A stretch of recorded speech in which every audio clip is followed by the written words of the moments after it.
உங்களுக்கான இன்றைய பிரபஞ்ச வார்த்தை.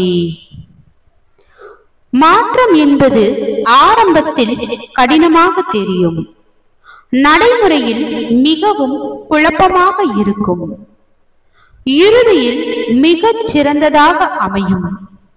உங்கள் வாழ்க்கையில் மாற்றம் மட்டும் தொடர்ந்து நடைபெற்றுக் கொண்டே இருக்கிறது.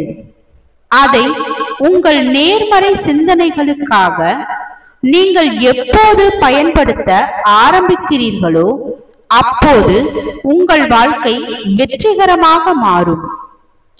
மாற்றம் என்ற சொல்லை தவிர இந்த உலகில் அனைத்துமே மாறும். வாழ்க வளமுடன். மாற்றம் என்றால் முன்னேற்றம்.